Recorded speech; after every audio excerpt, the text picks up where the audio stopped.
Warga negara Indonesia atau WNI yang menjual ginjal ke Kamboja berhasil ditangkap. Apa saja fakta?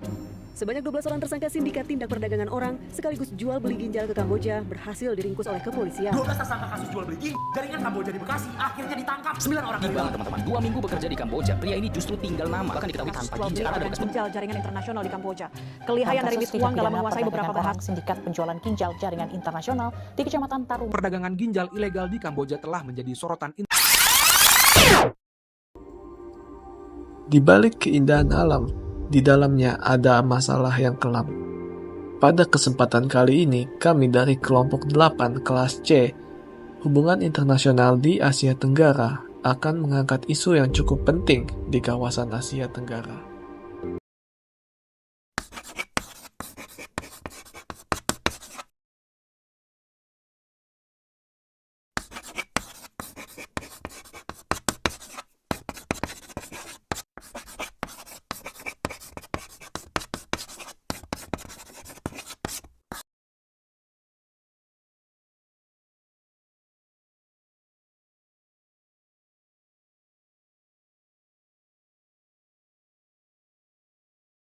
Baik, perkenalkan nama saya Theo Galang Hilmansyah. Di sini saya akan menjelaskan bagaimana latar belakang dari fenomena jual beli ginjal yang ada di Kamboja. Kenapa sih itu semua bisa terjadi? Yang pertama ada kemiskinan dan ketimpangan yang bikin orang menyerah. Kamboja ini masih termasuk negara berkembang yang sedang berjuang keras buat keluar dari status kemiskinan. Memang sih datanya nunjukin kalau angka kemiskinan turun dari 36,7% pada tahun 2014 menjadi 16,6% pada tahun 2022.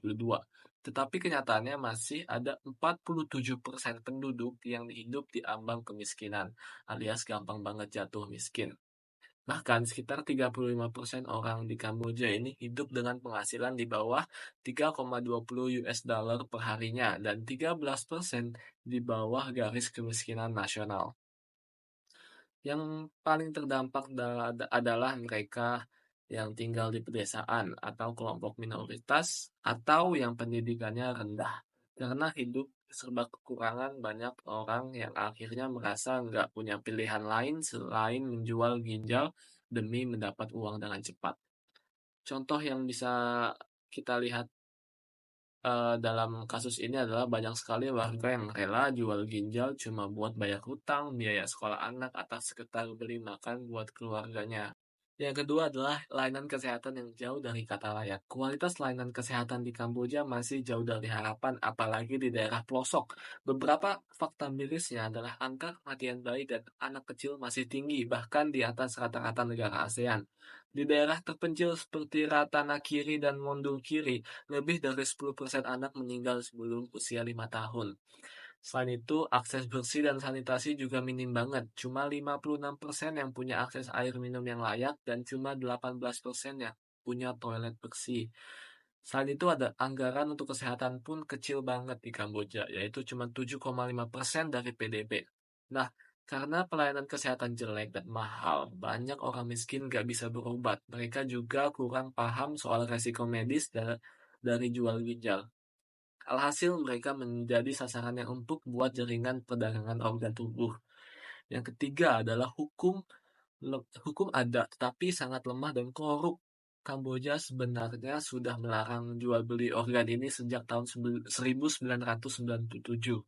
Bahkan hukumnya bisa sampai 20 tahun penjara. Tetapi sayangnya penegakan hukumnya ini sangat amat lemah. Negara ini sering banget dapat skor rendah dari indeks penegakan hukum global. Masalahnya lebih parah karena korupsi yang merajalela juga, bahkan di sektor kesehatan, kepolisian, bahkan pengadilan. Orang yang mau melapor juga nggak dilindungi. Rumah sakit dan klinik kurang diawasi, jadi praktek ilegal yang disamak-samakan sebagai donasi sukarela. Akhirnya, jaringan jual beli ginjal di Kamboja ini bisa jalan terus. Para donor ginjal juga biasanya malah ditelantarkan setelah operasi tanpa perawatan atau bantuan sosial sama sekali. Intinya, praktek jual beli ginjal di Kamboja ini muncul karena masalah yang saling berkaitan, kemiskinan yang parah, layanan kesehatan yang buruk, dan hukum yang nggak jalan. Orang-orang miskin jadi korban, bahkan pekerja-pekerja imigran yang seperti dari Indonesia juga bisa menjadi korban. sementara negara belum bisa hadir buat melindungi mereka atau kasih solusi hidup yang lebih baik. Perkenalkan, nama saya Siti Nurjannah dengan NIM 202313119. Di sini saya akan mempresentasikan mengenai aspek sosial dari fenomena jual beli ginjal di Kamboja. Yang pertama yaitu ada aspek kemiskinan dan desakan ekonomi. Sebagian besar pelaku dari penjualan ginjal berasal dari keluarga atau kelompok miskin dan marginal. Yang kedua yaitu kurangnya akses terhadap pendidikan dan informasi. Banyak penjual ginjal tidak mengetahui resiko jangka panjang dari tindakan ini terhadap kesehatan mereka. Lalu yang ketiga yaitu ada ketimpangan sosial dan eksploitasi. Terjadi eksploitasi oleh pihak luar, termasuk warga negara asing yang datang ke Kamboja untuk transplantasi ginjal atau dikenal sebagai transplantasi turis. Lalu, hal ini menimbulkan ketimpangan di mana orang kaya bisa membeli kehidupan dari orang miskin. Yang selanjutnya yaitu yang keempat, stigma dan psikolog sosial. Setelah menjual ginjal, individu kerap mengalami penyesalan, yaitu depresi dan penolakan sosial. Lalu, dalam masyarakat Kamboja, tindakan ini dapat dianggap memalukan atau aib karena dianggap menjual bagian tubuh untuk uang. Selanjutnya yaitu disfungsi sosial. Fenomena ini berpotensi menciptakan normalisasi eksploitasi, terutama jika praktiknya tidak dihentikan atau dikendalikan. Komunitas miskin bisa mulai melihat tubuh manusia sebagai aset ekonomi, bukan sebagai entitas yang harus dilindungi. Hal ini bisa berdampak pada keretakan nilai-nilai sosial dan kemanusiaan.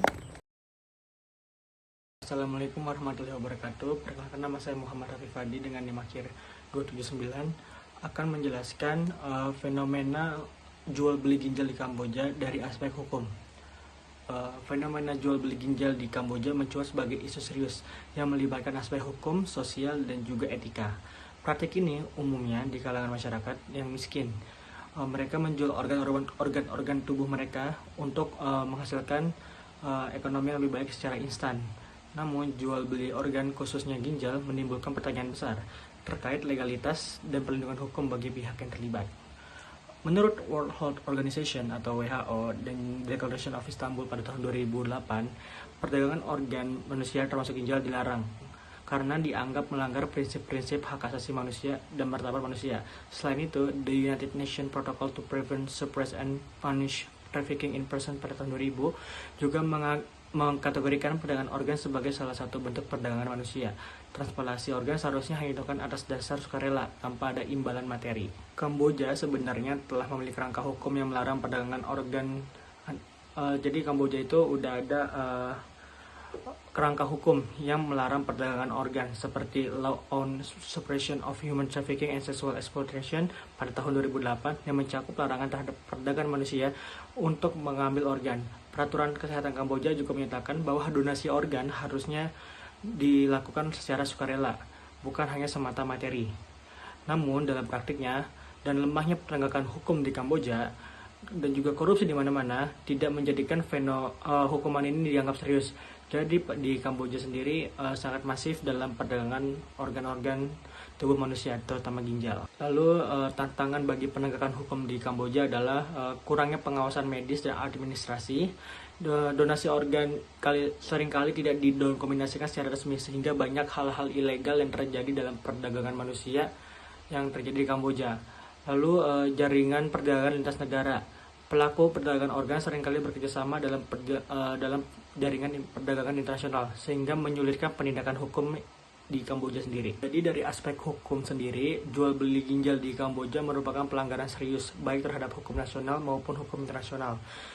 Diperlukan penguatan regulasi perdagangan hukum yang tegas, kerja sama internasional untuk memutus jaringan perdagangan yang terjadi di Kamboja ini. Selain itu, negara perlu memastikan bahwa perlindungan diberikan kepada korban, bukan justru menjadikan mereka sebagai pelaku tindak pidana.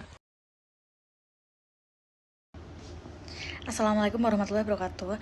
Nama saya Hanum Salsabila dengan NIM 2023-05-10284. Bagian saya adalah aspek etika nomor 1. Penjualan organ dapat dianggap sebagai pilihan bebas atau hasil paksaan ekonomi. Masyarakat kerap dihadapkan pada dilema antara pertimbangan ekonomi dan nilai-nilai etika dalam praktik perdagangan organ secara ilegal.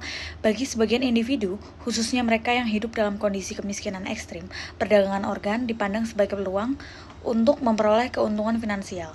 Situasi ini kemudian memunculkan perdebatan terkait prioritas antara kepentingan ekonomi dan prinsip-prinsip etis. Yang kedua, pelanggaran terhadap martabat manusia. Dalam permasalahan etik, jika berbicara mengenai dilema antara kebutuhan hidup maupun pelanggaran terhadap HAM, dapat ditinjau dari aspek pihak yang menyediakan jasa tersebut. Perusahaan yang menyediakan material untuk transplantasi organ harus menjunjung tinggi hak asasi manusia dengan mematuhi kerangka regulasi yang berlaku dan melakukan investigasi menyeluruh. Yang ketiga, peran etika medis dalam mencegah eksploitasi. Perusahaan wajib berupaya menangani setiap permasalahan yang melibatkan partisipasi pembeli dan konsumen. Jika memang tidak memungkinkan, perusahaan harus menarik diri atau setidaknya mengurangi keterlibatan jika pelepasan total tidak dapat dilakukan. Apabila suatu perusahaan bergerak di bidang peralatan transplantasi organ, perusahaan tersebut harus meneliti kebijakan para pembelinya dan memastikan bahwa pembeli tersebut tidak terlibat dalam penyediaan peralatan ke wilayah atau fasilitas medis yang melakukan praktik transplantasi organ secara tidak etis, atau yang terlibat dalam mendukung atau mengizinkan pariwisata transplantasi organ yang bersumber dari donor yang hidup miskin, membeli dari pelaku perdagangan organ, atau terlibat dalam pengambilan organ secara paksa. Yang keempat, dilema antara kebutuhan hidup dan perdagangan tubuh. Praktik ilegal ini sering kali berkaitan dengan persoalan regulasi akan pelindungan. Sebagian kalangan menilai perlunya penerapan regulasi yang lebih ketat guna menjamin perlindungan terhadap hak-hak donor dan penerima organ, sementara pihak lain justru menganggap langkah tersebut sebagai bentuk intervensi yang berlebihan terhadap urusan pribadi atau hak perseorangan. Di sisi lain, dampak fisik maupun psikologis yang dialami oleh para donor setelah menjalani operasi memunculkan diskusi lanjutan mengenai tanggung jawab etis. Terima kasih. Jadi saya di sini akan menjelaskan tentang praktik jual beli, dampak dari praktik jual beli ginjal di Kamboja.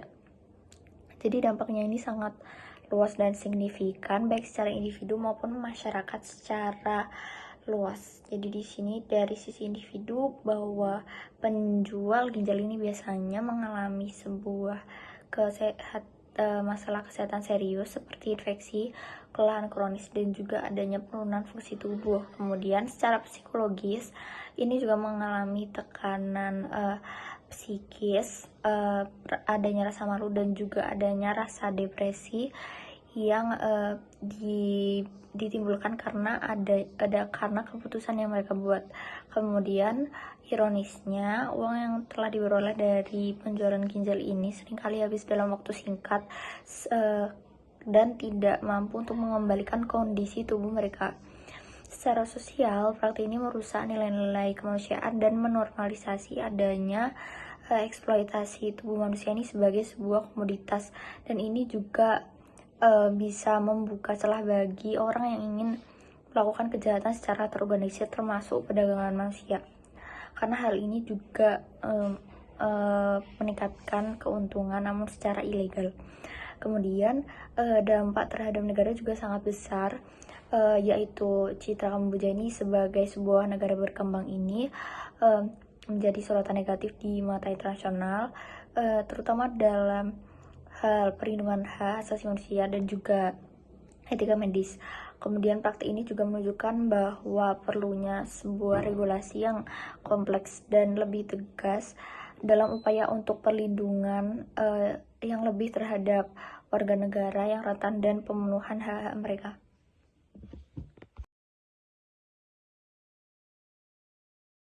Fenomena jual beli ginjal di Kamboja merupakan masalah kompleks yang dipengaruhi oleh lemahnya kondisi ekonomi, buruknya layanan kesehatan, serta lemahnya penegakan hukum. Praktik ini umumnya terjadi di kalangan masyarakat miskin yang terdesak kebutuhan ekonomi hingga rela menjual organ tubuhnya sendiri, terutama ginjal. Praktik ini dari aspek sosial, perdagangan ginjal ilegal memunculkan stigma diskriminasi dan resiko kesehatan kepada penjual, serta hukum perdagangan organ ilegal menimbulkan tantangan serius terkait upaya penegakan keadilan. Sementara itu, dari sisi etika muncul dilema antara tuntutan ekonomi dan prinsip moral yang harus dijunjung tinggi. Dan dampaknya tidak hanya dirasakan individu yang menjual ginjal, tetapi juga memperburuk citra negara dan memperkuat pasar gelap, serta lemahnya perlindungan warga negara di Kamboja.